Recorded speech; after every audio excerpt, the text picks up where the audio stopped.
Hey, what's good, fam? It's Kyle Henderson of BamaInsider.com coming to you from beautiful Tuscaloosa, Alabama.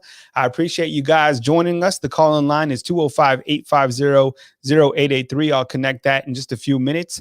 I want to talk about a variety of topics today. And at first, just kind of to open up the show, let me know where you guys are coming from inside the comment box. I always appreciate to kind of check out where you guys are coming from. I wanted to go over this, and we talked about this last night. And this is just kind of comparing the top four teams in college football. And everybody's kind of seeing what's going on right now with the Big Ten and kind of rearranging the rules so that Ohio State can make the Big Ten championship game and then thus try to qualify for the college football playoff. So as you see right here, and we talked about this a lot last night with Mick Gillespie, kind of just overall top four comparison.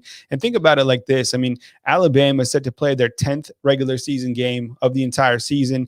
As you can see, Notre Dame has already played 10 games. Clemson's played 10 games as well. And then once those teams do play in the ACC championship game, they'll end their regular season with 11 games, right? And same with the Alabama Crimson Tide. And then you kind of look to the far right and you see that Ohio State, which is 5 games. And then if they're able to get into the Big Ten championship game, which they're obviously going to do, they'll be, hypothetically, if they do beat Northwestern, they'll be 6-0, trying to knock on that playoff door. Let me know. Do you think there's any opportunity, any chance that, that they can't get into the playoffs? Do you think somehow, some way that the college football playoff committee says, nope, you're not getting in? I don't think so. So we talked about it a bunch. I mean, they have high odds, high percentage to get into the college football playoffs, and we'll just see what happens. But tonight, to open the show, and I'll take your guys' calls in just a minute, I wanted to kind of go over some player grades, right? So I always like to talk about the player grades on the show,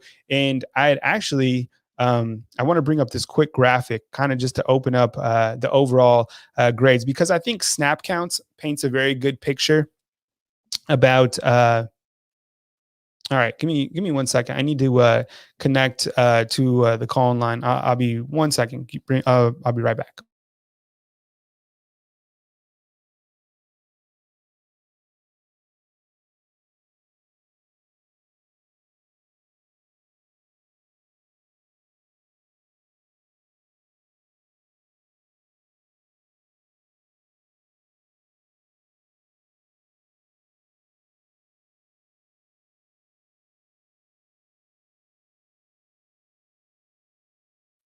All right, sorry about that. I'm back. So as we're talking about, what you're seeing on the screen right now is the snap counts for the Alabama Crimson Tide freshmen on the offensive side of the ball. Okay, so stay with me. What I've done is I've highlighted the players' names with a star asterisk on the left, right? So Bryce Young, as you can see, and then what's kind of boarded out in the red text, that's the snap counts that the players have played in. So you have Bryce Young. He's played in 95 snaps. That's the most out of any freshman on the offensive side of the ball. Of course, a lot of the upperclassmen are getting the reps on the offense for the Alabama Crimson Tide. Call-in line number is open, by the way. See at the bottom of the screen. Javon Baker actually has 76 snaps, and he's second from the offensive side. I'll show the defense in just a second. We also have Trayshawn Holden. He's played in 29 snaps. Javon Cohen, 23 snaps. Jace McClellan. And what a season he's had, right? In just 22 snaps, he's really shown what he's going to bring to the table. In just 22 snaps, it's pretty incredible what he's already done in that short time. And then Damian George, who's played in 18 snaps. Let me show you the defensive snaps for the freshmen. And this is just the freshmen. And it's not all the freshmen. I'm kind of just highlighting the players that have played the most throughout this season. Let me see if I can enlarge the screen real quick. All right, so up at the top, you got Malachi Moore, and look at the amount of plays that Malachi Moore has been involved in this season. I mean, 595 snaps overall, which is pretty incredible. You also have William Anderson, 434 snaps, which is just phenomenal for these two freshmen, right? These guys are getting serious playing time. You also have Brian Branch down at the bottom of your screen with 113 snaps. And then you have Tim Smith with 93 snaps. And then you have Jamil Burrows with 43 snaps as well in this season. I mean, it's pretty remarkable to see kind of the season that Malachi Moore has put together as just a freshman at Alabama, right? I mean, you look at everything that you have to bring to the table as a player on the defensive side of the ball, and Malachi Moore, William Anderson certainly getting tons of reps for the Alabama Crimson Tide. Let's go over the offensive grades overall for this last game against LSU. Thank you very much for joining me. Hit the thumbs up button, like and subscribe. What's up, Jonathan? I see you checking in. I appreciate it. What's up, Tommy? We appreciate you joining in. Robin as well. I appreciate you guys all joining the show tonight. Definitely hit the thumbs up button, like and subscribe. Thumbs up goes a long way, so we appreciate it. Let me enlarge this for you guys so you guys can take a better look. What we're looking at right now is the overall grades against LSU. And if you're new to kind of the Pro Football Focus grades, and I'll take our calls in just a minute, so just kind of stand by. We'll get you on in just a second, Tommy. You're looking at the overall grades against LSU. So on the far left is the player's name, right? So Evan Neal. Let's just go for the top row. Let's go Evan Neal, and then you see number 73. The star indicates that the player did start in that particular game, and then the position. It was a right tackle, right, during that game. 65 total snaps. And then you see that let's move to the far right, 87.4 grade out overall. Pretty incredible, right? And I've explained this before, but I'll say it again. When you look at, for example, don't look at this as like grades in school. For example, an 80 would be amazing. A 90 would be like phenomenal. And the 40s and the 50s, those are kind of the below average, but they're not completely failing. So when you look at the bottom, Slade Bolden, 40.7, it's below average. And I think Slade Bolden, he certainly needs to improve. He's a guy that we've talked about that we want to see improve. But look at Emil Ekiyor, 78.2, Alex Leatherwood, 62.1. I think he did allow a sack on the night. Landon Dickerson, 82.3, playing at a very high level. Deontay Brown, 55.5. All those offensive linemen, right? The real catalyst to Alabama's overall success. And even Sam Pittman, the head football coach for Arkansas, said today, if he had to vote for the Heisman Trophy, he'd vote for the Alabama offensive line. Devontae Smith with the grade out of 93.1, just incredible. And then Mac Jones with the grade out of 92.4. Najee Harris, 79.3. And then Jaleel Billingsley at 76.7. Let me get you the defensive grades against against LSU. Put those on the screen right now. Get to my callers in just a second. Thanks for joining us. Definitely hit the thumbs up, like, and subscribe. We appreciate you guys being here tonight on Bama Insider. Just uploaded Nick Saban's press conference to our YouTube channel. Jordan Battle, up at the top of your screen. Strong safety, 74.8 grade out. Patrick Surtain, 74.1. The highest graded player was Chris Allen, 90.6. And how about that? He's a homecoming, kind of going back to Baton Rouge, where he's from, and grading out very high. Pretty incredible. And then at the bottom of your screen, the highest player within 27 snaps. Now, it's not a lot of snaps. So it's not a lot of data points to work with, but Christian Barmore at 88.0, right behind Chris Allen. So, I mean, those guys certainly playing at a very high level. And as we talked about before, William Anderson, Malachi Moore, those guys, just freshmen, playing at a very, very high level for the Alabama Crimson Tide. We're going to go to the phone lines right now. And hey, what's up, Chris? Thanks for joining us. We appreciate it. Benny, hey, what's going on? Appreciate it. Definitely hit the thumbs up, like, and subscribe. Thumbs up goes a long way right here on Bama Insider. We'll take our first call from Tommy. Wants to talk about Alabama and Florida, looks like. What's going on, Kyle? What's up, Tommy? Thanks for joining the show. I appreciate it. What's going on, brother? Roll Tide. Roll Tide to you, man. Hey, I want to ask you one question about something. Is that kid Kool-Aid McKinstry, is he still committed to Alabama? Yes. And for everybody wondering about JaQuincy McKinstry, he's the #1 player in the state of Alabama out of Pinson Valley. Just won a state championship for his high school. We have highlights of him. Go to Bama Insider. We have highlights of him from the Alabama-Mississippi All-Star game, playing a defensive back. He's a very dynamic corner. And, of course, we'll talk about him more next Wednesday. But, yeah, he definitely is still committed to Alabama Crimson Tide, hoping to sign for him to sign next Wednesday. Because I heard a lot of Auburn fans rumor that he was going to go to Auburn or Bo Nix. That's what I was asking. Yeah. I think, kind of towards the end of his recruitment, it was down to Alabama and Auburn. I know LSU, he was kind of in the mix as well. But, I kind of think in the end that he felt that Alabama was the best fit for him. And Alabama needs corners. We can kind of look at Patrick Surtain and Josh Jobe. I mean, it's time that Alabama starts getting some corners on board. So JaQuincy is definitely one of them. What else you got, Tommy? I want to talk about the Florida. Do you think Alabama could put pressure on Kyle Trask next Saturday in Atlanta in the SEC championship game? Yeah. I think so. I mean, today I was listening to the SEC teleconference, like I always play on Wednesday, and Kirby Smart actually was asked about the difference between Alabama and Georgia's offense, right? And he was like, look, I really don't want to talk about it because I'm focusing on Missouri, right? But I think that what he said is they're very different offenses, and I completely agree with it. And I tweeted out this. I said, look, the difference between Alabama's offense and Florida's offense is that Florida's offense is one-dimensional, whereas Alabama, they're quick strike, balanced attack. You look at what Najee Harris has done, Devontae Smith, Mac Jones, offensive line. And I think you bring up a great point. When Alabama gets pressure after the quarterback, you see that defense play at a very high level. Actually, while I have you on, let me actually bring up Kyle Trask, his Pro Football Focus numbers, because I think you can see during the third game of the season against Texas A&M, in a game that they lost, Kyle Trask, his Pro Football Focus grade was 54.2. So, I have to go back and kind of watch that and see what Texas A&M did. But that's their only loss, as you know. And I think certainly if Christian Barmore, William Anderson, if they're able to get heat against Kyle Trask, and we saw a lot of heat going against TJ Finley during LSU from the blitz packages, which I like from the corner, from the safety. And if they can do that, I think Alabama certainly takes it to Florida. Okay, one more question before I hang out with you, Kyle. I'm sorry to keep you long, brother. But my head coach at Oxford, Oxford High School, I help out with football up there. He's the defensive coordinator for the game for Alabama and Mississippi State All-Star game. I was wondering, is that going to be on TV Saturday? I would assume so.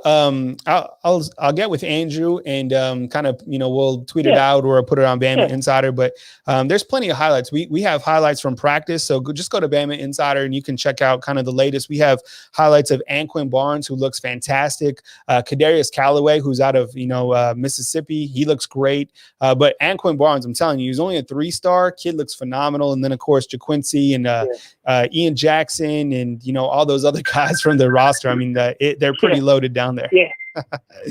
Yes. All right, brother. I appreciate it. Roll Tide. All right. Roll Tide to you, man. Thank you so much. I appreciate the call. All right, buddy. All right. Bye-bye. That was Tommy out in Tommy from Leeds, talking about, kind of a variety, but really kind of hitting on the fact that Alabama, some of these guys are playing in the All-Star game between Alabama and Mississippi. I love it because you get the best from Alabama, best from Mississippi. Currently, they're in Montgomery, Alabama. We have Rivals.com down in Montgomery sending us footage of, JaQuincy, Anquin Barnes. So I'm telling you, once you guys see the footage, and we'll have B-roll for you shortly on Bama Insider, you guys will be blown away with the footage of Anquin Barnes. So definitely hit the thumbs up. We appreciate it. Like and subscribe. Big Buck, what's going on? I see you. We appreciate it. Liam, what's up? We talked recruiting Tuesday night. And check this out. I was talking with Andrew earlier today, kind of game planning for next Wednesday, and we'll get to our next call in just a second. The amount of players that are expected to sign next Wednesday could be around 22, 23 players to sign. Think about that. It's incredible. I was talking with a buddy of mine today. I was talking about kind of Florida State and the trajectory of their program. I mean, remember just a couple years ago, Alabama and Florida State, that was like number 1, number 3, first when they played each other in the season opener. Now to see what Florida State has become, I think they're only signing 6 guys after, kind of the train wreck that they've been going through. It's pretty incredible. We will take our next call in 3, 2, 1. We got Jarek from Buffalo. Jarek, what's up, my man? What's going on, Kyle? Listen, I'm just going to start with this first, man. I'm glad that we're friends now because I know that Monday, you were my enemy for that day. So I'm glad that we're friends again. What Jarek's talking about. So, I've known Jarek for quite some time. I think he's like a 2-year caller, maybe longer than that. A lot of it. So you're starting to see a lot of these call-in shows kind of pop up, right? I've been doing this. This is my 3rd year doing it. And I was looking at, from 3 years ago when I was doing it, man, we've certainly improved the technology, the lighting, the audio, and we've come a long way. But what Jarek is talking about, as you know, Jarek is our faithful caller from Buffalo. He's a Buffalo Bills fan. If you follow my shows, I'm a 49er fan. The two teams met a couple nights ago, and we exchanged some texts. Jarek had the last text. I went to bed I wasn't frustrated. Look, the 49ers aren't even playing from their, they're playing in Arizona, my goodness. But Jarek, I appreciate you calling in, and of course, man, we're good, man. Buffalo, credit to the Bills. Yeah, I'm gonna be honest. I thought that game that it was probably gonna go down to the wire. I mean, normally we just dominate the first half and then we just let the other team come back in the second half, and then it's just game on. And last time in Arizona, we lost to a Hail Mary because of that. But just talk about Alabama football real quick. I think that this Arkansas football team, they're tough, man. That's a very tough physical football team. They play with a lot of hard work and effort. So I don't think that do I think Alabama's going to cruise by this game? Yeah, I think Alabama's going to cruise by, but I think it's going to, pretty much put a challenge in Alabama as far as facing that toughness. We kind of haven't really faced that since. When was the last time I don't know. I actually don't remember. I actually really don't remember the last time because it seems like every team we play against, all of a sudden the second half kind of gives. And I would say Mississippi State. Mississippi State play with a lot of effort. They play with a lot of effort and toughness. So I think we're going to get that. I think Arkansas is just a little bit better. We've normally seen Arkansas compete with every team in the SEC that they've gone against. So that's a pretty interesting game. They got some players here and there that can definitely go out there and give us a new look and give us challenges that we've never gone against before. And I'm excited to watch that game. Yeah, we're on the line right now with Jarek from Buffalo. Call line is open. You can see the bottom of the screen, 205-850-0883 if you want to call and get Kimberly's saying 70-5. I like it, Kimberly. Jarek, I look at this matchup, and one thing stands out to me, okay? Maybe two things. Number one, I honestly have a lot of respect for Sam Pittman. I like the way he talks, doesn't BS around. I mean, kind of gets straight to the point. He knows what he's taking over at Arkansas. You look at the schedule that they've had. But I look at the fact that their defense, they're better than people think. And you kind of look at that matchup against, I think it was Mississippi State kind of earlier in the year. Or was it against Ole Miss where they forced was it 5 interceptions on Matt Corral or something like that? It was something ridiculous like that. So they'll have the game. It was around 4 or 5 turnovers. That's what I'm saying. So their defense, I think, will somehow play inspired just because of the fact that they know that they can ruin Alabama's perfect season. They're not going to stop Alabama, from reaching the playoffs, in my opinion. But you never know. You're on the road. You got to avoid these trap games. I mean, nobody even wants to talk about this Arkansas game besides you. They just want to talk about Alabama and Florida. I know that Nick Saban will have them dialed in. A couple key stats going into this game. Alabama is a 31-point favorite. Alabama is riding a 12-game win streak. Saban is 13-0. So I guess, versus Arkansas while coaching at Alabama. So they must be on a 13-game win streak.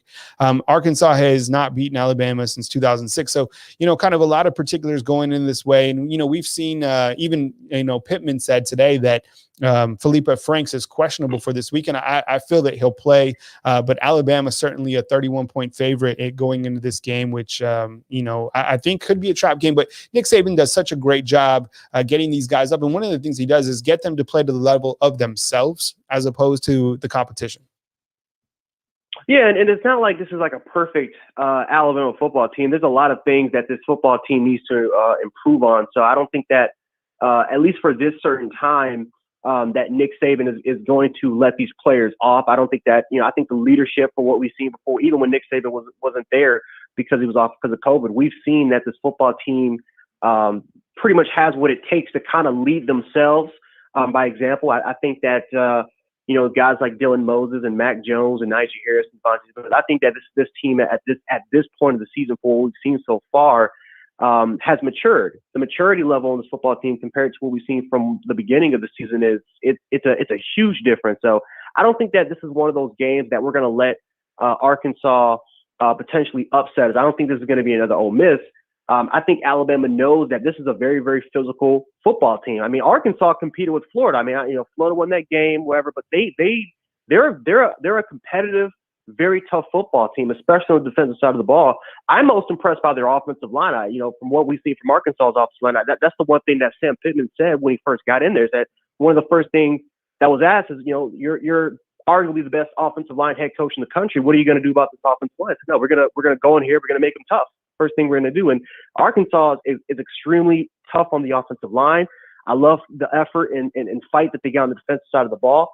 Now, personnel-wise, Bama, Florida, Georgia, those teams, of course, we all know that they're we all know they're better. But Arkansas, if we're recapping at least their year so far, it's just been shock. It's been surprisingly well of how good this Arkansas team has performed, because they haven't been blown out a lot. I mean, they've competed on almost every single game that they've played so far in the schedule. So yeah, Alabama will not take this game lightly.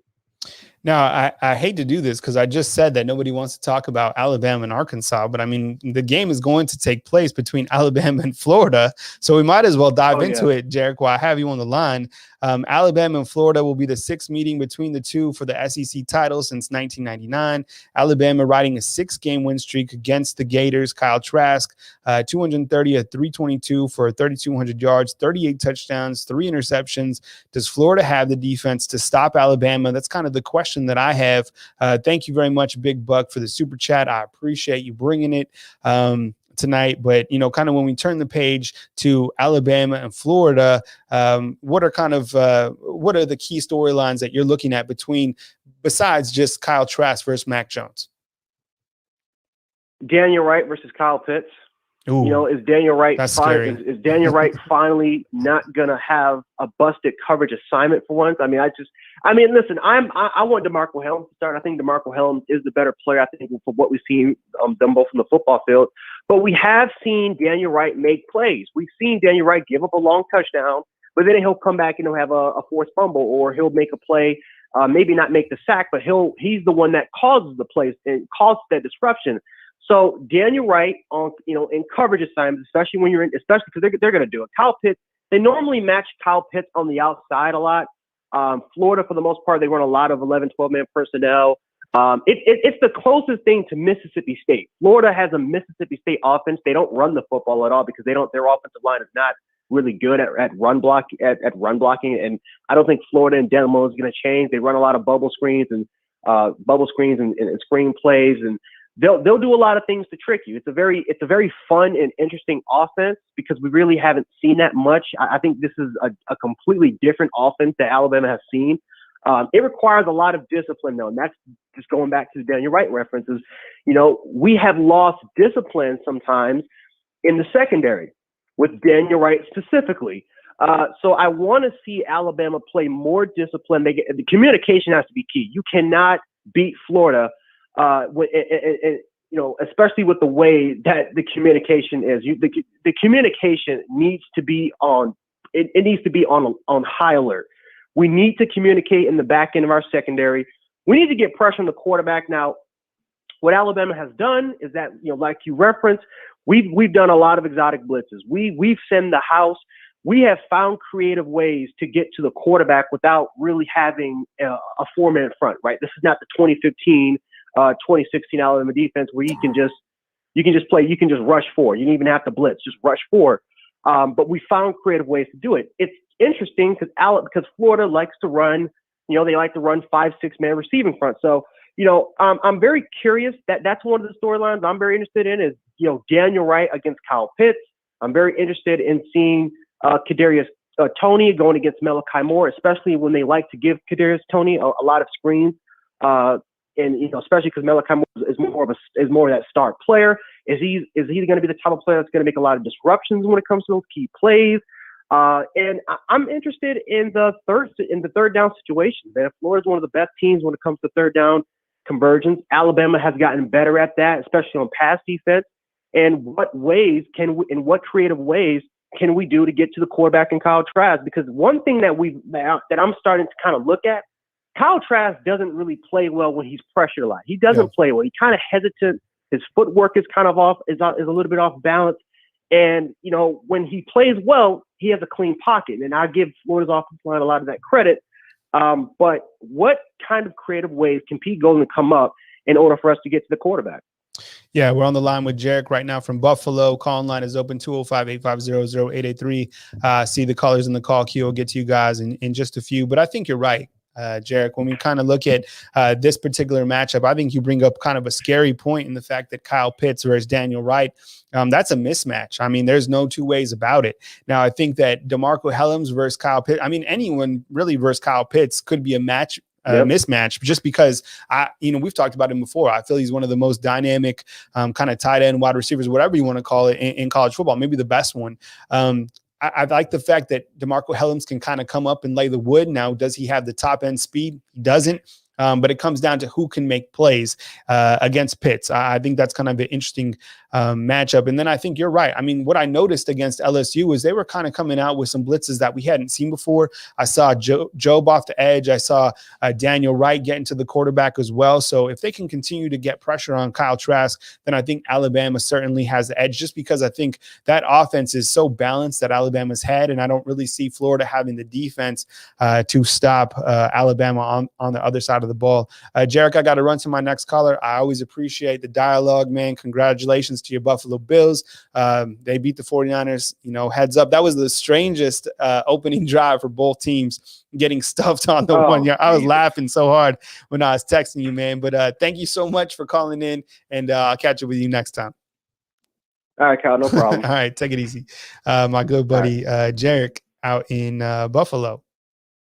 I want to play you a quick soundbite before I get to my next caller. And we just heard from Nick Saban.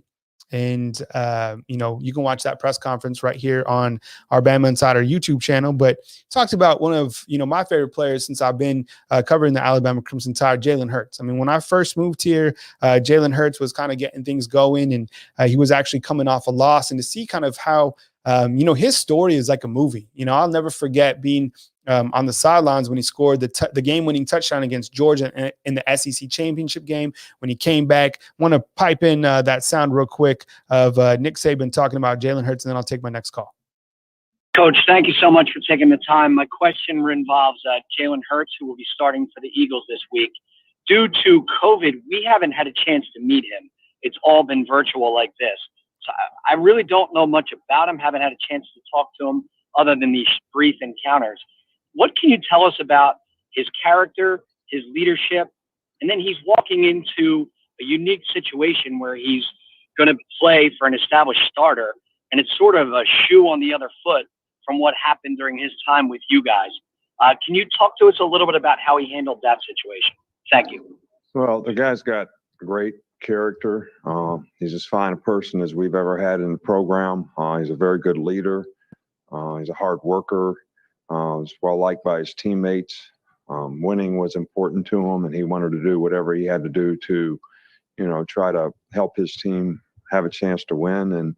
And, I think he probably went through a much more difficult circumstance here in terms of being 26-2 or whatever he was as a starter, and then somebody else starting in his place. And then he had to take that person's place in the SEC championship game and go in and win the game and come from behind, to do it. So he's been in a lot of tough circumstances, and he was very supportive. When he was the guy, he was supportive of the guy behind him. When that guy became the man, he was very supportive of him when he had to sit behind him. And he was also worked really hard in the backup role so that he could improve and get better, so that he would have a chance to play in the NFL someday. And he really took advantage of that. So when he went to Oklahoma, I thought he was a better passer and really did a lot of things really, really well. So this is as good a person, and I feel bad for you all in Philadelphia if you haven't had a chance to meet him, because he's a guy that's really easy to fall in love with, that's for sure, because he's a great person. He's got a great family. All right, that was Jeff Spiegel next. That was Nick Saban, and that was on. That was just a few minutes ago, actually. Let me get some footage going up, and then I'm going to take Sean from Huntsville. This is actually footage from Monday that I didn't play, but let me turn this down, and I'll take our next caller. We got Sean from Huntsville. Hey, Sean, I appreciate you being patient on the line. Thank you very much for calling in. What's on your mind, man? Good to hear from you. Hey, Kyle, how you guys doing, man? Doing great, man. Just blessed, man. You know what I'm saying? Just Yeah. just enjoying, honestly, just enjoying life, enjoying the college football season. I know there's so many people out there that didn't even think would get to this point. So sometimes I just kind of like lay back and just be thankful that we're at this point. You know what I'm saying? I mean, we're getting close to the last game of the regular season. We're getting closer to the SEC championship, man. There's a lot to be thankful and a lot to talk about, man. So you're on the show, man. Come on, come with it. I know you're going to bring it. Yes, sir. It is, man. I agree with you wholeheartedly. Man. Definitely thankful. I want to give a couple key points on Florida if I possibly could, and then run real quick into Arkansas. As far as Florida, this will be the probably the most multiple offense that we've seen. These guys have several pass threats that they use. I mean, I know Kyle Pitts is dangerous, but they have several other guys that they use that get open. They run a lot of high-low routes to get them guys open. They put Pitts in the slot a lot and match him up on the safeties. I sort of disagree with Jarek, respectfully, from Buffalo. He's correct to me, as far as Daniel Wright. Daniel Wright, he struggles in run as far as defense on the run a lot. He does struggle, man. He struggles in pass coverage as well. But what I will say, Helms is a more physical safety, more in your Landon Collins mode against the run. But what I will say, Helms struggles on deep passes. And Daniel Wright, if you look at it, Daniel is actually in good position. He's always around. He's always there. He just doesn't make the play. He gets caught flat-footed a lot on routes. He's always right there in the hip pocket. I'm not sure if he doesn't have the foot speed or he stays in phase too long. I'm not sure what it is because I hadn't seen him practice. But Daniel is always around the ball. He just doesn't make the play. He just does not make the play. Helms scared me in pass coverage. You know, as far as against the run, Helms is physical. He reminds me a lot of Landon, man. Very, very physical, inside leg, very physical safety, man. He scares me when he get caught on the hash, though. When he get caught on the hash and have to man up on a receiver in the slot, it scares me because he's not the best against pass coverage, and we're going to need our best pass coverage safeties against this team. Florida run a lot of quick routes, a lot of three-step drops, and get the ball out extremely fast. That's one thing Kyle Trask does well. They put him in a lot of situations where he get the ball out quick.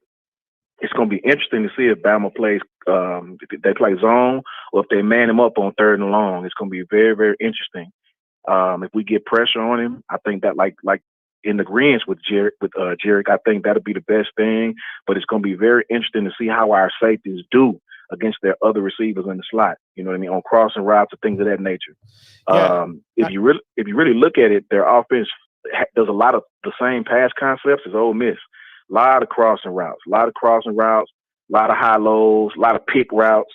It's going to be extremely interesting, but I think what's going to offset that is our run game. I think our run game will be key in this matchup. Yeah, I think I really like your points because when I look at the Alabama secondary, and we're on the line with Sean from Huntsville, call-in line is at the bottom of the screen. When I look at Alabama's defensive secondary, I like Patrick Surtain. I like Josh Jobe. I feel that those guys are very physical corners, right? They match up well with a lot of teams. When I look at the star position, I like Malachi Moore. Yes, he's young, but he's played at a very high level to the fact that I think we're all very impressed with him. I mean, he's played over 500 snaps this season. That says a lot. I mean, that's just an incredible number when you kind of peel it back. But when you look at the safeties, right, I feel good with Jordan Battle, but the guys we keep kind of going back and forth on is DeMarco Helms and Daniel Wright, in which each of those guys bring, whether that's in man or zone coverage. And I'm kind of with you. The thing that makes me nervous about DeMarco Helms is he just doesn't have that top end speed. And then sometimes I feel Daniel Wright isn't physical. And then sometimes I see him come up and make a tackle. So I have no idea. He's very up and down. And these guys from Pro Football Focus, my goodness, they grade him out at the bottom of the barrel. I mean, these are former college coaches and NFL coaches, you know, who have a high IQ when they watch the actual game. And I think that says a lot because you can kind of pair up the top Pro Football Focus grades with who Alabama names as the player of the week. I mean, you can see who the player of the week is going to be if you look at the Pro Football Focus analytics on Sunday. I think those are some interesting cues to watch for going into this particular game in the SEC championship. Now, tell me this, Sean, do you feel that Alabama's pass rush has improved enough and will the pass rush be a factor against Florida during the SEC championship? I think so, man. I think Chris Allen and Will Anderson both have improved greatly. I think those guys, they know how to play their leverage very, very well. You can definitely tell they're scheming up the different things now, not just have that basic pass rush. And that is going to be absolute key in this game because this is a quarterback that can hurt us. This quarterback can hurt us, man. They have a lot of threats on the outside, a lot of threats. So we have to get pressure on this guy. But then again, I have seen teams zone him up too. Texas A&M played a lot of zone on him, and their secondary is nowhere near as talented as Alabama. So scheme will be absolute key to this game. I think the run game is going to kind of offset that. If I could real quick, want the fans to really be pulling for the team this week, man, because Arkansas, if you ever heard of a trap game for us this year, trust and believe this is it. Arkansas, while their record doesn't show it, they're very, very, very, very efficient in what they do. But what they do, it's their last game. Coach Pittman is an extremely good coach. He's an even better motivator. They have great game plans for all their opponents. They're going to be ready for Alabama. I don't want this to turn into a huge fight. I hope we get out, pull away, and do what we usually do. But we definitely don't need to look over Arkansas because this game could turn into a fight for us because they're very well coached, man. They're not as talented as some of the teams we played, but this may be one of the most well-coached teams we played. Think about Missouri, the physicality that Missouri brought. Arkansas is just as physical. They're very, very, very physical, man. So we got to be honest and take this game seriously and put our foot on the gas and do what we need to do. And I say we'll be all right, man. What do you think, Kyle? Yeah, I think you're absolutely right about Arkansas. I mean, Sam Pittman was certainly the right coach for them to go after. I mean, you talk about, I don't like the South Carolina hire. That's just my opinion. But I love the Arkansas hire. You know, I think they hit a home run. And I think, you know, look, Arkansas, it's going to take time. I don't know how much time they're going to give these coaches in this day and age. But, man, I really like him. I think he is a great coach. And look, he said this. He knows what's coming against Alabama. These guys have nothing to lose. They're going to play their Super Bowl for their senior day, and they rightfully should. Arkansas, look, I don't think it's going to be a trap game for Alabama because Nick Saban does such a good job at dialing these guys in, like I said at the beginning of the show. But Arkansas is very capable to make things interesting, to keep things interesting for longer than people expect. I'm serious. I know you kind of overlook Arkansas and people want to talk about Florida. I get it. I do too. But let's just be patient because 11 a.m., Alabama has to take care of everything on all sides, offense, defense, special teams, because they need a victory. And, you know, we'll see what happens against Arkansas. Anything else, Sean, while you're on the line? Is that what time the game is? 11 a.m. It's 11 a.m. kickoff? Yeah, it's 11 a.m., man. We're finally going to – I can't even believe it because I don't cover, like, early games. So I was already talking about the missus about maybe taking her out on a date night, you know. So – and those don't come often during the football season. So we'll have to see. Man, listen, 11 a.m. kickoff. They know what they're doing, man. We just got to take care of business, man. I feel like the guys will be just fine. Coach Saban knows exactly what we're talking about. He's dialed in.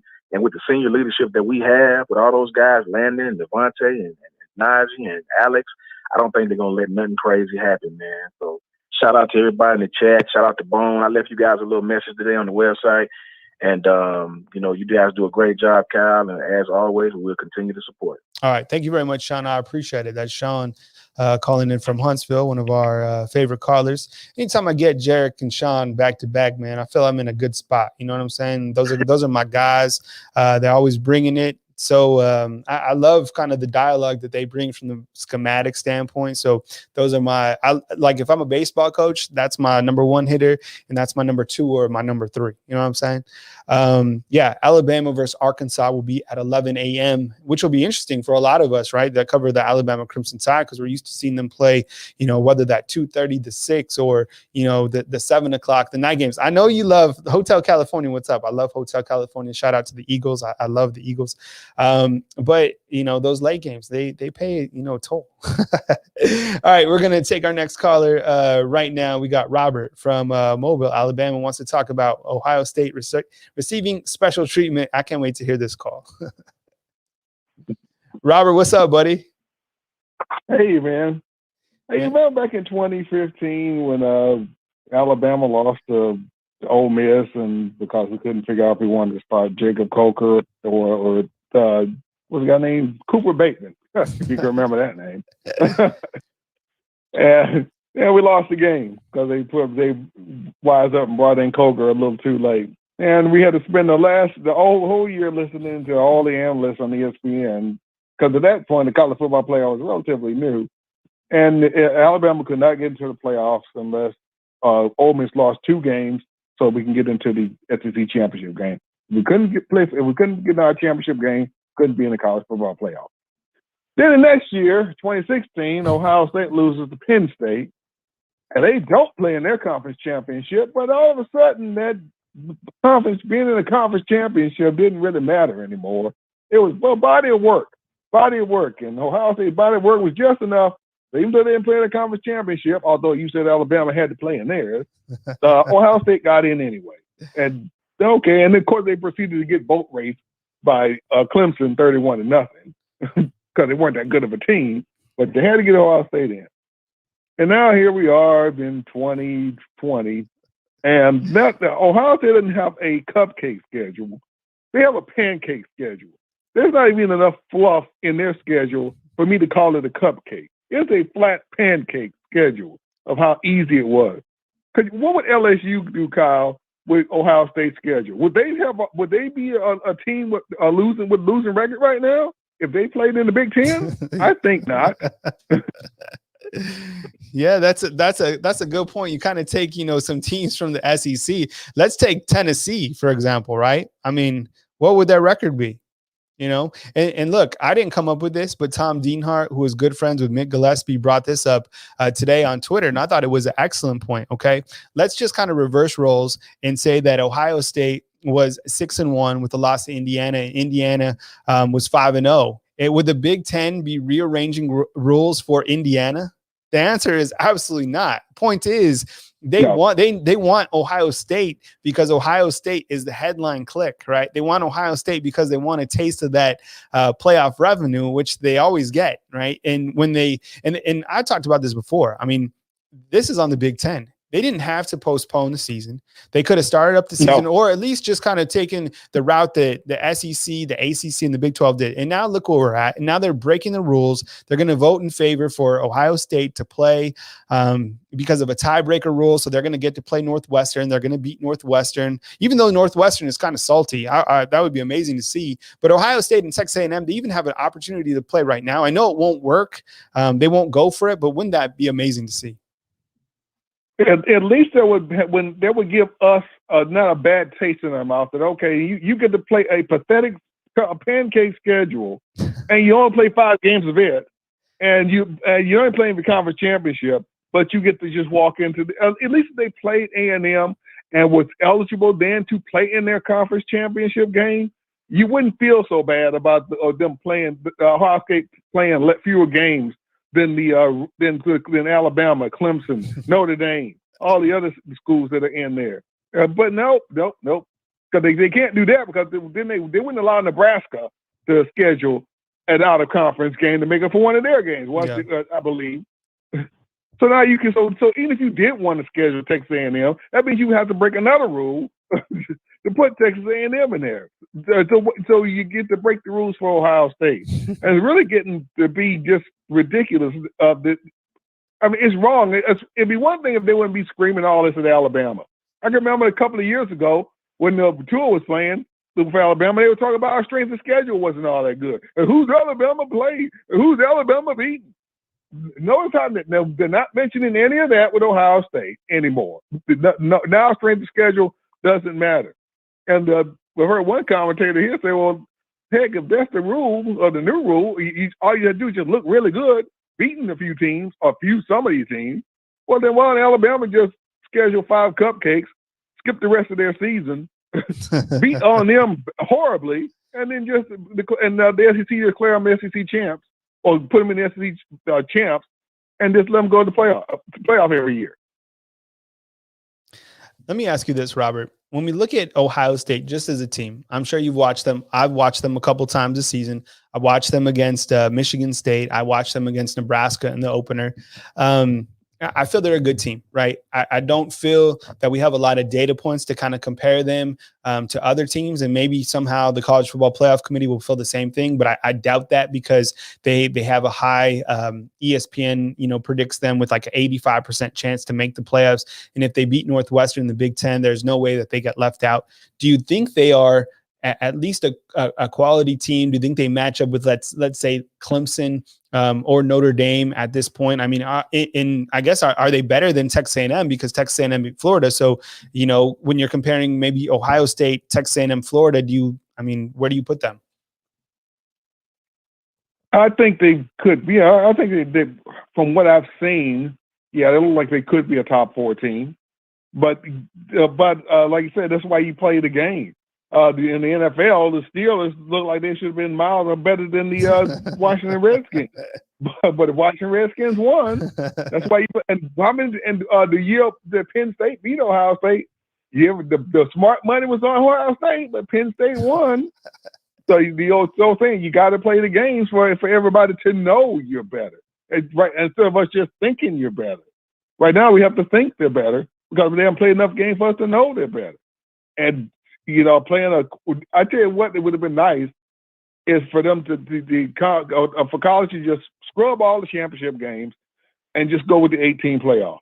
And I saw the brackets of what it would be if it was the straight 18 playoffs. It'd be Alabama versus Coastal Carolina, Clemson, I think, would play Florida, and Ohio State would be playing Texas A&M, and I forgot what the last one was.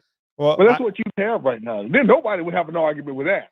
Well, this is how I had it, and I brought this up during our playoff show on Tuesday. I just kind of quickly threw together a bracket. I left out Iowa State, but here's what the 8 team would look like. Look, I'm not for this, but a lot of people have asked for it, so I drew one up. Alabama, Coastal Carolina, Ohio State, Texas A&M. You can play this weekend. Notre Dame, Cincinnati, and then 3 versus 6 would be Clemson versus Florida. Look, that would be an entertaining bracket. Should there be 8 teams that make it? No, in my opinion. I just think there's 4 teams that are only worthy of the playoffs. That game against Coastal Carolina, I don't think Nick Saban will want to play add-on more games. But I think that, from what we have right now, I mean, if Ohio State is able to win out, here you see right now that the All-State playoff predictor has them at an 85% chance to make the playoffs. What else you got, Robert, real quick, you guys were talking about the Arkansas game. I think Arkansas will make it interesting for a while. And maybe if Alabama comes out with, which they could come out with, we just don't want to get hurt mentality in this game. But that's the most Arkansas will be able to do, and that's only if Alabama comes out with that mentality of, okay, let's go through the motion, let's put them away as quick as we can, and let's not get hurt. And that's going to be hard to go. That should be the mentality, because you look. It's so hard not to look past them. But a loss, no, that's not going to happen. It's not on the card. But it could the game last longer than we hope, than we would like? Yeah, maybe 3/4, 4, maybe. And think about this, Robert, and we were talking about this during our team meeting today here at Bama Insider. I was with Mick, I was with Andrew, we were Tony, kind of game planning for next Wednesday. And think about this, next Wednesday is signing day, right? Alabama, Nick Saban's trying to close the door on 22, 23 guys to get them all to sign, right? Next Wednesday. A lot of other programs, it's the same signing day, but Nick Saban's also gearing up for the SEC championship game. Imagine how stressful that's got to be for Nick, kind of going into, that next week. You got Arkansas. You want your team lasered in on that. You're trying to close the door on additional 5-star recruits. You got this early national signing day on Wednesday. You're also gearing up for Florida, who is dangerous, as we've talked about. So much on the plate of Saban, but, he's the master at kind of organizing stuff and attention to detail. But that's a lot coming his way. Any additional thoughts before we let you go on the Florida Gators and Alabama as we kind of look to the SEC championship game? Oh, yeah. You asked about our pass rushers, and the guy previous caller brought up, the guys are coming on really strong down the stretch, and that's really good. I think they can get enough pressure on Florida's quarterback to make him, maybe to make him maybe not throw interceptions, but at least get some stops, and that will be key. And of course, I've been saying this from the get-go. Najee Harris down the stretch, grinding games out. That's going to be Alabama's advantage over anybody left in the playoff and beyond. Well, this time of the year, you need a stud running back that can get you that 3-4 yards in a cloud of dust when you need to keep the ball from the other team. And we have the best with Najee Harris right now. All right, man. Good talking with you. All right. Thank you very much, Robert. Take it easy. All right. That's Robert, our good buddy from Mobile. Coming to you from Tuscaloosa, Alabama. My name is Kyle Henderson. Definitely hit the thumbs up, like, and subscribe. We appreciate you being here. We appreciate you being part of the channel. Turn on the subscription so you can get notified every single time we drop a video right here on Bama Insider. Of course, all the coverage back at BamaInsider.com. My name is Kyle Henderson. If you're new to the show, hit the thumbs up. Super chats definitely appreciated. We got weekly content lined up for you. You can always rewatch our shows. And, of course, we just uploaded Nick Saban to our YouTube channel right here on Bama Insider. We're going to take our next call, and we got Philip calling in from beautiful Tuscaloosa. We'll take the call right now. Hey, what's up, Philip? How you doing? Appreciate you calling in, what's man. Going on? No, what's going on? How you doing? Doing great, man. As I was saying kind of earlier to Sean out in Huntsville, man, I'm just kind of enjoying it because I think we got to this, point in the beginning of the season where people were uncertain that we'd even get to this point. And now that Alabama is looking to play their 10th game of the season this coming Saturday and then the SEC championship, man, I'm just grateful to continue to have college football because, as you know, it always goes so quickly, but kind of to be where we're at right now, it's great to kind of just step back and enjoy, the weekly matchups, man. But what's up with you? I'm glad to see you're in Tuscaloosa. Today was a beautiful day. My goodness. Oh yeah. It was a beautiful day, but I'm pretty good, man. I appreciate that the season came to an end. I knew it would.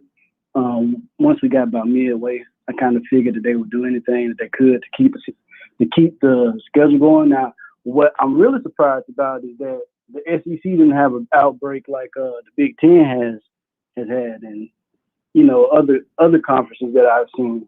Because it was a couple. I think it was only one game that's been canceled altogether in the SEC out of all the games that we were scheduled to play. So that's a blessing. That's a huge blessing. Yeah, I think. Give me a second, Philip. I'm going to add some B-roll. Just 1 second. You're going to hear some sound real quick. Yeah, and I've always kind of thought about that as well. It's kind of when you look at the SEC, and granted, there's been some games that have been postponed. None have been canceled, and kind of credit to Greg Sankey for allowing, that to be, allowed to be, for games to be rescheduled. Whereas the Big Ten and other conferences, they didn't have those windows. So if he's done, anything right this year, and I know a lot of people have kind of a negative perception of kind of his overall view. But, he's allowed these games to be rescheduled, which has been great. Now, look, we all have to get to the Arkansas game. We all have to get to the SEC championship game. And as you know, things are fluid. And these players test every single day along with the coaches. And by the way, Nick Saban said that the 4 coaches that missed this last game should be back by this Friday. But, there's, COVID is something that, we can't seem to escape. It doesn't seem like it's going away anytime soon. So we'll just continue to navigate from that. What else you got, Philip? No, I had called the first beginning of the season, and we had kind of talked about Devontae Smith and playmakers in the secondary. And I just wanted to, now that the season's over and I got a full slate of games that I've seen so far, I just want to talk to you about that. Devontae Smith is the best player in college football. Malachi Moore is the best freshman in college football. And I'm not necessarily worried about Kyle Pitts as everybody else.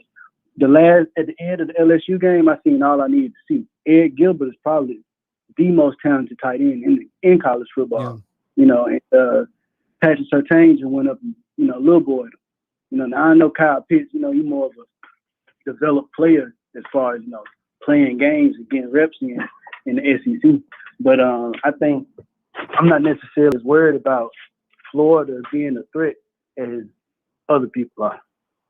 Yeah. Well, Philip, thank you very much for calling. I think, first of all, Devontae Smith, what he's been able to do throughout his entire career, just not this season, has been really remarkable. He's going to be a player that I think we kind of, look back on and miss, kind of like that the Jalen Hurts or the Tua Tagovailoa, right? Like when those players leave, like you just miss watching them suit up for the Alabama Crimson Tide because you love and appreciate the respect that they put in off the field to shine on Saturday.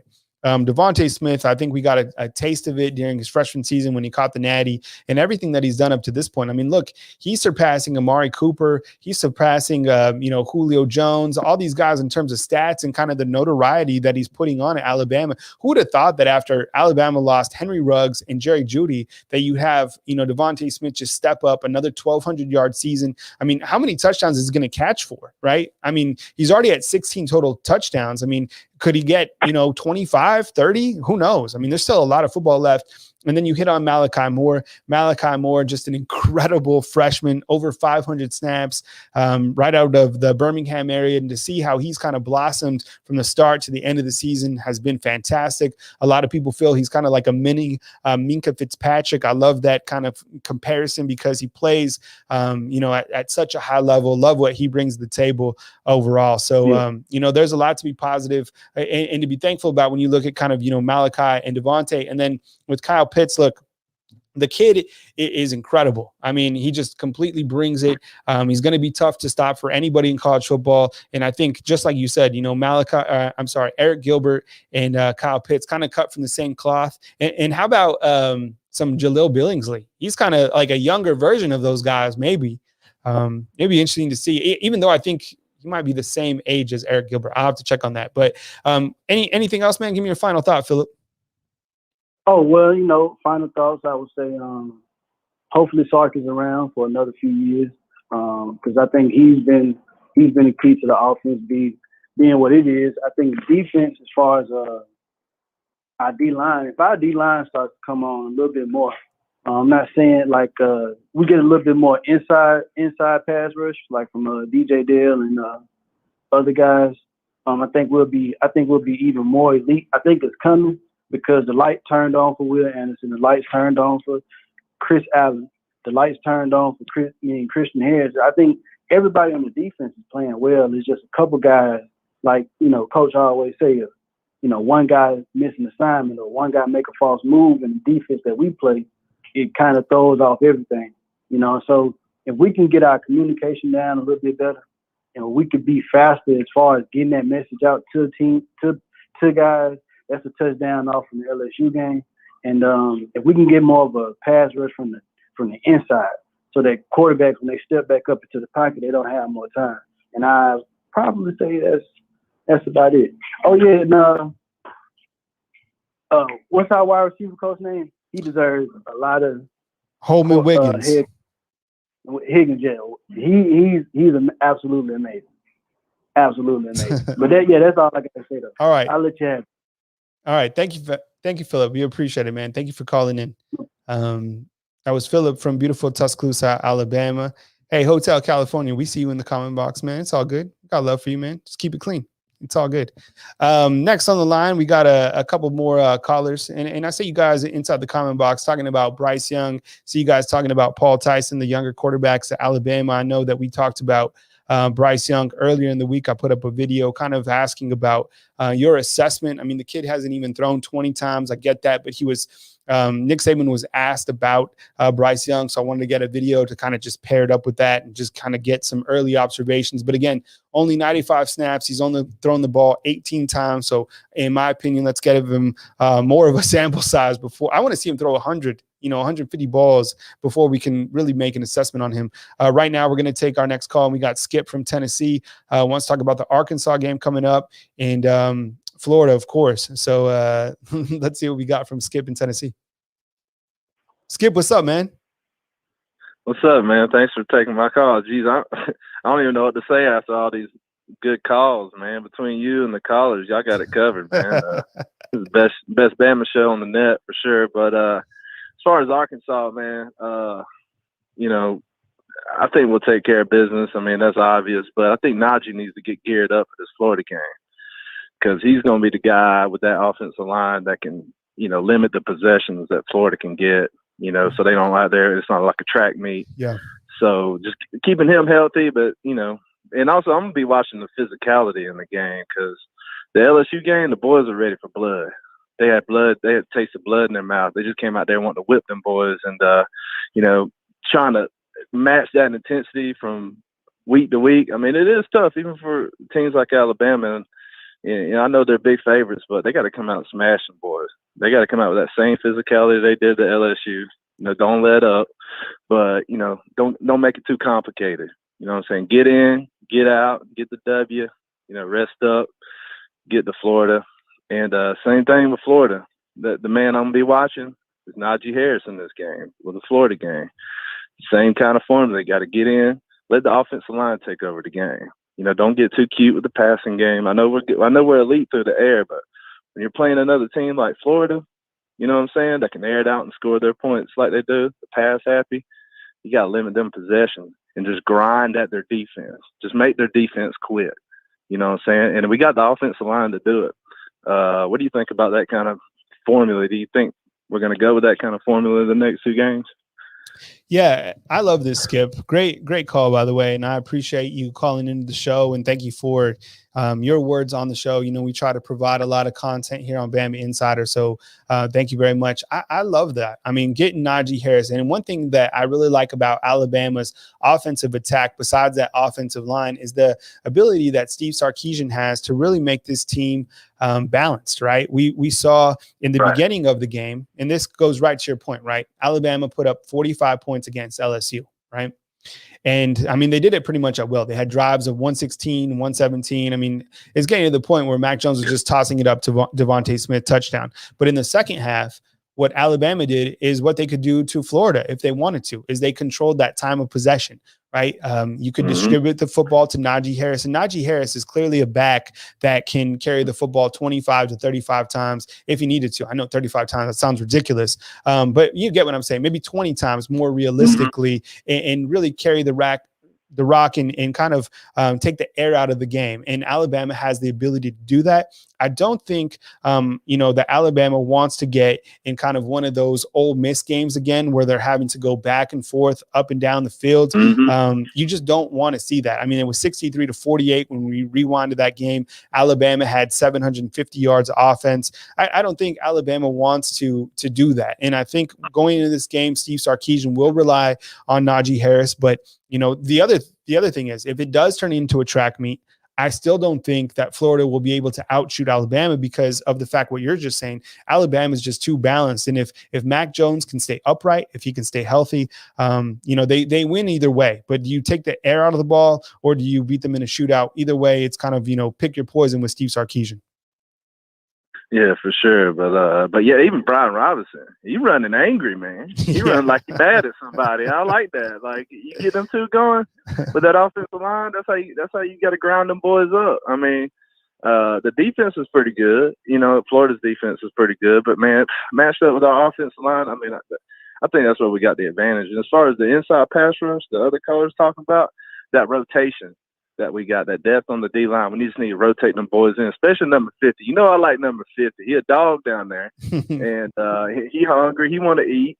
Let him eat. Let him feast. And I think in this game, you might see him out there, caught wreaking some havoc. And we got to hit Kyle Trask. Even when he lets that ball, even when he passes it, if we get to him, put him on the turf. Put him on the turf. Keep hitting him. Make him run. Make him run for his life back there like Bo Nix was. So. If we do that, we grind them out with the run game, kind of stay balanced, but really just bring that physicality like we brought with LSU. If we do that, I feel really good about this game. But yeah, Malachi Moore, we're gonna see what he's made of, because they're gonna try to put Kyle Pitts on him. They see a freshman out there. I know he's playing good, but they're gonna put him on him, man. We're gonna see what this kid's made of, and really Kyle Pitts. To me, he kind of reminds me. I know this guy was a wide receiver, but you remember Mike Evans when he was at Texas A&M? Just that height and weight, just his ability. I know he's a wide receiver, but he reminds me a lot of him. Man, he got his, but I know they'll move him around a little bit. But they're gonna put him on the nickel. They'll put him on some linebackers. That's the matchup I'm more worried about. Kyle Pitts on our linebackers. That's where I think he'll get most of his yards. But like I said, they put him in that nickel. we're going to see what Malachi Moore is made of. And if he wins those battles, then I know this kid's legit. So that's about all I got, man. It's a great show. I appreciate you taking my call, and roll tide, buddy. All right, roll tide to you. Thank you very much, Skip. I appreciate the dialogue. Please call again next time. Great call. Love our callers. And man, the first time, because I'm not from SEC country, but the first time that I visited the great state of Tennessee, I was just blown away. I mean, it's such a beautiful state. Just this past spring break in March, took my family up. We got a cabin with some of our friends here in Gatlinburg. And my goodness, just such a beautiful place in this great country to go visit. There was plenty of things to do. Went up, we took a ski lift kind of up to the mountains, went on this brewery tour up there. It was just awesome. So always have a great time up in Tennessee. Okay, next on the line, we got Keith from Huntsville. Ohio State wants to talk about that they don't deserve a spot in the college football playoffs. Keith, what's up, buddy? Hey, Kyle, how you doing? Oh, I'm doing so well. Thank you very much for joining us tonight. We appreciate the call. Everybody's been talking about Ohio State, including myself. We've all been kind of looking at that schedule, kind of wondering what's going to happen. I think the writing's on the wall. These guys are going to get into the playoffs. ESPN wants them in. The Big Ten wants them in. What's your take on the 5-0 Buckeyes? So they're going to change the rules to get Ohio State in the playoff? I listened to a guy on the radio this morning, and what if Ohio State played Texas A&M? Mm-hmm. Why don't they play somebody? Really? They've only, 5-0? That's it. That's the only games they've played. Why don't they play somebody? Yeah, think about it, and we've talked about this before. Texas A&M, their game is postponed. Ohio State had their game canceled against Michigan.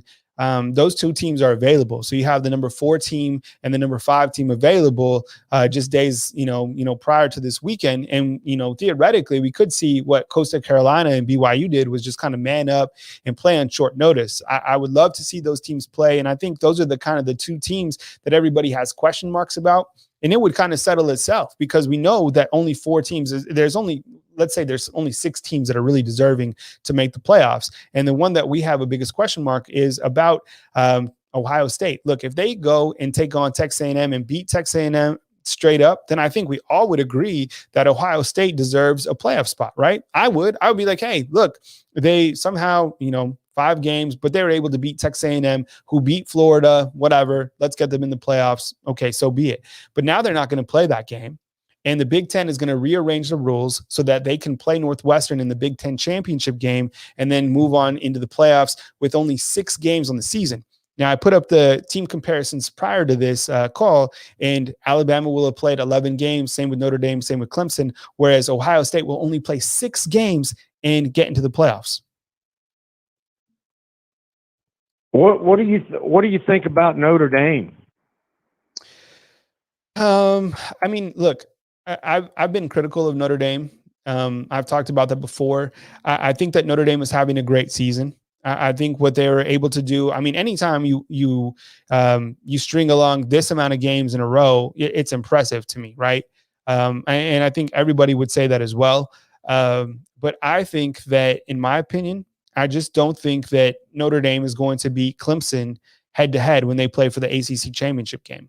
And the reason why is Trevor Lawrence, right? But also, when I looked at Notre Dame's schedule, there's glaring things that jump out to me that I just don't like. Number one, they were losing just recently in their 10th game of the season. They were losing to Syracuse 7-3 after the first quarter. Could you imagine if that happened to Alabama against anyone on their schedule, much less to Syracuse? Could you imagine if Alabama and Syracuse played? That wouldn't even, it's almost ridiculous seeing Alabama play in the SEC competition. But to be down to Syracuse, a 1-9 team, 7-3. And then I also point to the fact that Notre Dame only beat Louisville by 12-7. That's 5 points. Look, if Notre Dame beats Clemson with Trevor Lawrence, they're clearly the next best team. But I still think if they match up with Alabama, they'll run into a buzzsaw. I don't like the matchup. I do think the quarterback is slippery. I think the defense is okay. But I just think that Notre Dame fans, they probably feel that their team is a little bit better than they actually are, in my opinion. I got you. Well, Kyle, I'll tell you what, I just got one more comment, and I'll get off so I can let other callers call in. Mac Jones, he's incredible. I tell you, and I know Smitty, they call him Smitty. He's great too, but I tell you, Mac Jones has just been unbelievable. I mean, I'm just shocked. Yeah, you look at kind of what Mac Jones has done. You look at what Smitty's done, and I actually have I think this is updated. I have the three kind of right now on the screen. I have Devontae Smith, Mac Jones, I have Kyle Trask up there, and you kind of look at the overall numbers and the production and the Heisman odds as well. Mac Jones recently took the Heisman lead over Kyle Trask with a higher implied probability to win the award. 3,100 yards, 27 touchdowns, 3 interceptions. Kyle Trask, 3,200 yards, 38 touchdowns, 3 interceptions. And then Devontae Smith, 80 receptions for 1,300 yards and 16 touchdowns. Now, check this out. When Amari Cooper, back in 2014, when he was nominated for the Heisman Trophy Award, he caught for 124 receptions that year, and he had 16 touchdowns. Now, look, I don't think Devontae Smith is going to catch for 120 receptions, but he's definitely going to surpass that 16 touchdown mark. So, I mean, you look at Devontae Smith has a game against Arkansas. He has a game against Florida. He has a playoff game. That's 3 more games for sure. If they play in the championship game, that's 4 more games, right? So overall touchdown-wise, who knows what Devontae Smith's going to do. Just enjoy it because we're definitely watching greatness. Thanks for the call, Keith, and we'll catch up with you next time. Thanks, Kyle. All right, good buddy Keith out in Huntsville. I mean, can you imagine that? Think about this. How many more touchdowns? Let me know in the comment box. Do you think that Devontae Smith is going to record this year? Because sometimes they like to run Devontae Smith. And remember, he returns punts. So maybe in some big game, let's say, I'm going to say this. 1 rushing touchdown on some weird run. I'm going to go with a punt return for a touchdown. That's 2, right? He'll be at 18 touchdowns by then. You add on 7 more touchdowns. I mean, the guy's going to score a ridiculously amount of touchdowns, and more than any other wide receiver will ever do, in my opinion, at Alabama. Okay. John saying 8 more touchdowns. I think so. Skip saying 23. Think about that. That's a ridiculous amount of touchdowns. All right, we got 2 more callers, and then we'll end the show. We got Waylon from Northwest Alabama in 3, 2, 1. Hey, Kyle, how you doing tonight? Hey, Waylon, thank you so much for calling in. I really appreciate you joining the show. I know you want to talk about Ray Perkins, who passed away last night. That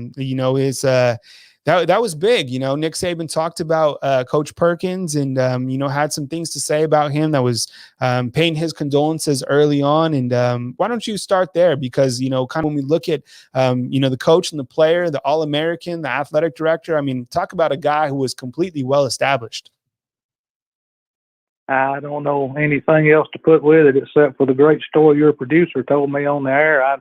I'd like to talk to him a little bit more. We were about 14 miles apart in towns we were born and raised in. So it's a small, small world, Kyle, I tell you what. But wow. That was an amazing story he told about Coach Perkins and the Big Oak Boys Ranch. He was a very generous man. Of course, Coach Bryant was that way. He would have given you the shirt off his back. But he was a straight-going guy, and Coach Perkins was that way. I got to meet him twice. I was very lucky. But you could tell he wasn't going to take a whole lot of BS off of you. You could tell he'd give you the shirt off his back. I mean, you could you can tell it don't take long to figure a person out after a few minutes. But he was a legend at Alabama, no doubt. He'll be missed. And I saw Kerry Good on my Facebook page talking about him a lot. He's, Kerry was talking about the breaks. He wasn't supposed to be there. Coach Perkins wasn't supposed to be the coach to Alabama, a little skinny boy from Town Creek. Wasn't supposed to play at Alabama. That was a moving story Kerry had put on Facebook. But he'll be missed. And we got a lot of good people watching over this team this year. I think they'll make it. This game against Arkansas, we want to hope no COVID, no injuries, just sail on through. And if Alabama doesn't play another game this year, you can think about it this way, and then I'll let you go. Well, it's been a blessed season if you only make it one more game. Of course, I hope they go all the way. I hope we get to play everything works out right. But hey, what we've been through this year. What are they expecting, Kyle? Mm-hmm. it's been tough. It's been a tough year. Mm-hmm. It's been a real tough year, for the families and people. This COVID and the football players, and they're talking about Ohio State and this and that. Well, that's fine. I'm not an Ohio State fan, but how their season has been, I don't know. It's been torn up with COVID-19. There, the game canceled this weekend, Michigan, Ohio State. That's a pretty significant ball game. It used to be in the past. I think it still is to be canceled. What's left to watch? I mean, you got Alabama, of course, but I mean, when you go to cutting ball games like that, it gets in the pocket of the revenue and everybody else, and it makes it a tough season. I think they need to cut a little break on some of these teams, or even LSU maybe. They might not have wanted to play Alabama. I don't think so after what Alabama done to them. But anyway, they've been ravished with COVID. Alabama's been a very fortunate football team this year. Hey, a few assistant coaches and Coach Saban's only. I don't think I think we had maybe a couple of players that got it. Is that correct? Am I thinking right? Yeah, there's been kind of a handful of players that have been dealt with COVID kind of throughout the course of the season. I think a large majority actually got it before the season. And then there's kind of been some mini outbreaks during the season. Most particular, I think it was against Kentucky. There was some non-starters that had COVID, but, this team does daily testing. And now that we've seen Nick Saban had it, and then 4 assistant coaches recently had it. This thing isn't going away, just as you said. And I think kind of to add to your point, when you kind of step back and look at it as just a general person, a fan, and you see that Ohio State and Michigan is canceled, it kind of really resonates what's really happening within this country. These are big deals, right? That games that are not happening. It's mind blowing to see kind of the country going through this. It's sad because we love college football. We love for everybody to, kind of have that pageantry that we love with college football. And, so I'm with you, just grateful and blessed to just see college football take place. And hopefully we can continue to kind of, navigate towards this through this difficult time. Absolutely. That's the way we need to look at it. We've had like I said, if we don't play another one, it's been a blessed year, but I think we will. I hope we do. Everybody stay safe this weekend. Have a good weekend. And we hope, once again, no injuries, no COVID for Alabama this weekend.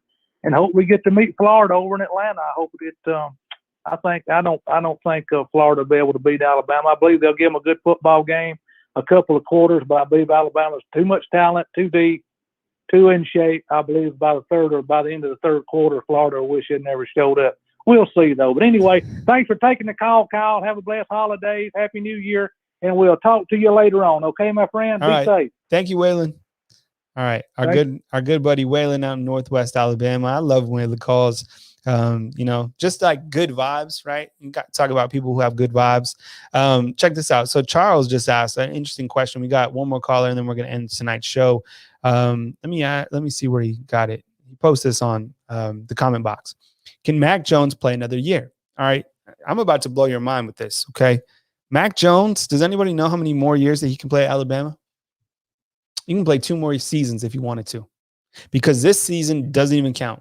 Now, a lot of people are asking, can like Brian Robinson go into the NFL or these seniors going on? Look, this is a blanket waiver year, and Mac Jones is a redshirt junior, meaning this year doesn't even count. So he could come back next season in 2021 and play his redshirt junior season, which would be crazy. I don't think he will, but he could. And then he could also come back and play his 2022 season. So you could see Mac Jones here for a long time. I don't think that's going to happen, but it could happen if he really wanted to come back. I'm just saying. Pretty crazy to think about it, but just note this going forward. It's a blanket waiver year, meaning that anybody who wanted to come back could come back.